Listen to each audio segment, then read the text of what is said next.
আমি এইটুকু বলতে চাই যে ডক্টর কলিমুল্লাহ যেটি বললেন অত্যন্ত বিশ্লেষণ করেই বলেছেন যে এই সামান্য ব্যাপারে, সামান্য স্বার্থের ব্যাপারে বাংলাদেশ এইভাবে চুক্তিতে জড়িয়ে যাওয়াটা কোনোভাবেই ঠিক না।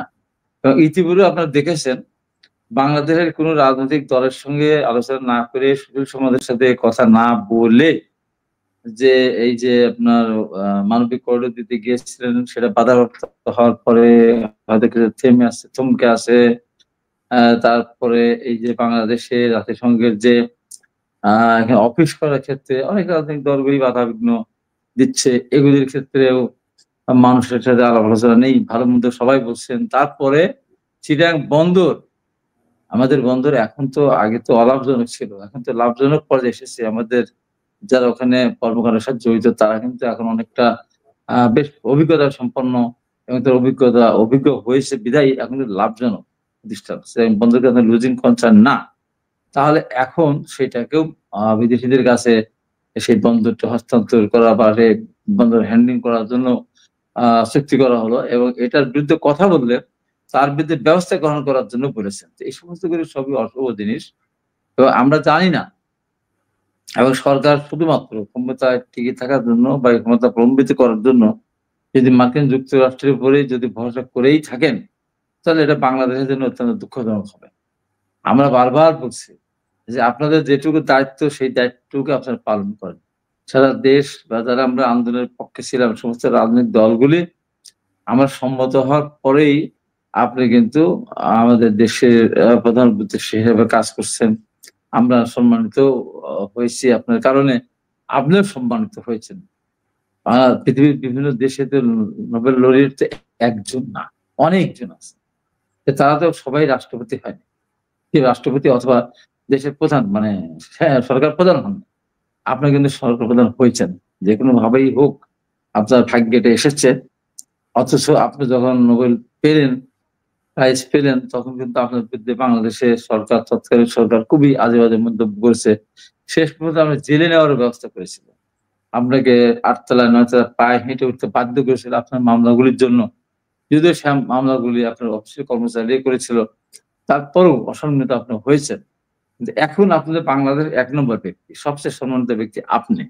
আপনি এমন কোন কাজ করবেন না, যে সারা জীবনে যেটা অর্জন করলেন, সারা বাংলাদেশের মানুষ যাকে আ আ শ্রদ্ধার চোখে দেখে কিছু সংখ্যক লোক বাদে, সেই মানুষগুলির চোখেও আপনি যেন বিরাগভাজন না হন, মানুষ যেন মনে না করে যে উনি শুধু ক্ষমতায় টিকে থাকার জন্য উনি বাংলাদেশের স্বার্থের বিরুদ্ধে অনেকগুলো চুক্তি করেছেন। বাংলাদেশের স্বার্থ বিরোধী অনেক কর্মকাণ্ডের সাথে অংশগ্রহণ করেছেন, অথবা সায় দিয়েছেন। এইজন্য আমি মনে করি যে যত দিন যাবে তত আরো সমস্যা বাড়বে। এইজন্য আমি সরকারকে বলব, এইজন্য আপনি একটা ফেব্রুয়ারির মধ্যে একটা নির্বাচন যদি সুষ্ঠু মতো দিয়ে আপনি বিদায় নিতে পারেন, তাহলে আপনার অর্জিত যে সম্মান, সেই সম্মানটা থাকবে। আর যদি ফেব্রুয়ারির মধ্যে নির্বাচন আপনি না করে যদি ক্ষমতা প্রলম্বিত করতে চান, আমি বললাম ফেব্রুয়ারির পরে আপনি ক্ষমতা থাকতে পারবেন না। আপনার সরকারও ক্ষমতা থাকতে পারবে না এবং আপনি নির্বাচনও করতে পারবেন না। কারণ এপ্রিলের কথা যেটা আপনি বলছেন, এপ্রিলে নির্বাচন হবে না। কারণ সেখানে রমজান মোবারকের একটা ব্যাপার আছে, ছাত্রদের পরীক্ষা আছে। তারপরে ঝড় বৃষ্টি। সেই সময় নির্বাচন হওয়ার কোনো সম্ভাবনাই নাই বা কোনো সুযোগও নাই। তাই আমি মনে করি যে এই আজকের এই সমস্ত বিষয়গুলি আপনার বিরুদ্ধে যে আসছে, এগুলি হয়তো আরো অনেক কিছু ক্ষেত্রে আপনি আরো জড়িয়ে যাবেন। কারণ আপনার যেহেতু নিজস্ব কোনো ভিত নেই। আমরা রাজনৈতিক দলগুলো সমর্থন করেছিলাম, এটা আপনার সবচেয়ে বড় ভিত। কিন্তু এই রাজনৈতিক দলগুলি যদি সমর্থন কোনোভাবেই যদি কমিয়ে দেয় অথবা অসহযোগিতা করে, তাহলে কিন্তু সরকার বেশিদিন চলতে পারবে না। তার উপরে সেনাবাহিনী দীর্ঘদিন ধরে দায়িত্ব পালন করছে। তাদের দায়িত্ব পালন ১ বছর হয়ে যাচ্ছে। সেনাবাহিনী কিন্তু আর পুলিশগিরি করবে না। সেনাবাহিনী বাইরে তার দায়িত্ব পালন করতে গিয়ে অনেক জায়গায় গিয়ে জনগণের সাথে বা পাবলিক সাথে মিশে গিয়ে আমার জানা মতে কিছু কাজ সেনাবাহিনী মিসগাইডেড হয়ে তারা কিছু কাজ কিন্তু অনেক জায়গায় করে ফেলছেন। যেমন র্যাবের যেমন দেখেছি আমরা বিভিন্ন জায়গায় গিয়ে আপনার মাজারের টাকা পর্যন্ত লুট করে নিয়ে আসছে র্যাব এবং নারায়ণগঞ্জে টাকার বিনিময়ে ৭ খুন করেছিল র্যাব। এরা অনেক জায়গায় র্যাব সেনাবাহিনী থেকে আসা যে র্যাব যার দায়িত্বে ছিলেন তারা, পুলিশ তো আছেই। তারা কিন্তু অনেক ক্ষেত্রে অনেক জায়গায় অনৈতিক কাজে জড়িয়ে গিয়েছিল। সেনাবাহিনী যদি এইভাবে দিনের পর দিন তারা মাঠে থাকে, তাহলে তারা এটাতে তো অভ্যস্ত না। তাদের একটা নিয়ম শৃঙ্খলার মধ্যে একটা জীবনযাপন করা টিপটপ থাকে, নিয়মিত খাওয়া দাওয়া করে, নিয়মিত এক্সারসাইজ করে, নিয়মিত অফিস করে, নিয়মিত তারা ঘুমায়, নিয়মিত তারা রেস্ট নেয়। এখানে তো তা নেই। এরা তো একেবারে বিক্ষুব্ধ হয়ে যাবে যে কেন আমরা একে পাহারা দেবো, একটা প্রশ্ন যেটা আছে। দিনের পর দিন। এই জন্য আমি মনে করি যে এই সমস্ত চুক্তি, এই সমস্ত গুলি আর না করে আমরা যে অন্যান্য দেশগুলি, তারাও তো কোনোভাবে তো তারা তাদের মতো করেই তো তারা আহ এই চুক্তি ছাড়াই কিন্তু অনেক দেশে কিন্তু আপনার এই শুল্ক কমিয়ে দিয়েছে। আমাদের তো 35 থেকে 20 করেছে, আমি যেটা জেনেছি আর কি। অনেক দেশেরও কিন্তু কমিয়েছে, তারা কিন্তু কোনো চুক্তি এরকম বাধ্যতামূলক কোনো চুক্তি করে কিন্তু তাদের এই ট্যাক্স তারা কমায়নি। আমি মনে করি যে সরকার একটু স্বচ্ছ শক্ত হলে আমার মনে হয় যে মার্কিন যুক্তরাষ্ট্র আমাদেরকে দিয়ে কোন চুক্তি, যে চুক্তি আমাদের স্বার্থের বিরোধী, সেই চুক্তি করাতে পারতো না।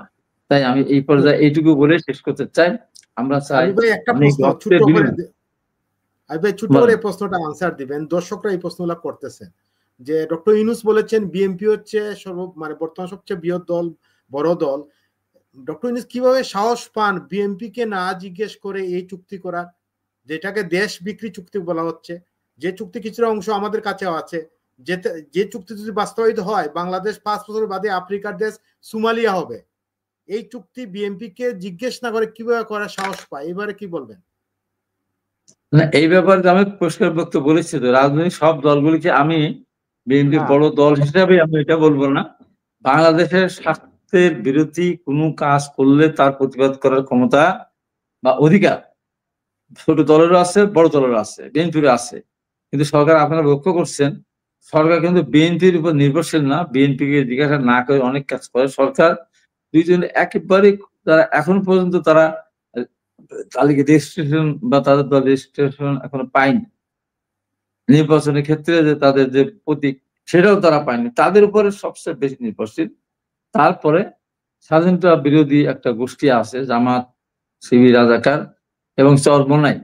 এদের উপর উনি ভরসা করতে চাচ্ছে যে এরা দীর্ঘদিন এনাকে ক্ষমতায় টিকিয়ে রাখবে এবং এর পরিপ্রেক্ষিতে উনি যা ইচ্ছা তাই করতে পারবেন। এটা আমাদের দেশের জন্য দুর্ভাগ্য যে স্বাধীনতা বিরোধী যারা 71 সালে দেশের স্বাধীনতা চায় নাই, এখন তারা এতদিন পর স্বীকার করলেন আমরা এক পাকিস্তান রাখতে চেয়েছিলাম, আমরা কিছু অংশগ্রহণ করিনি।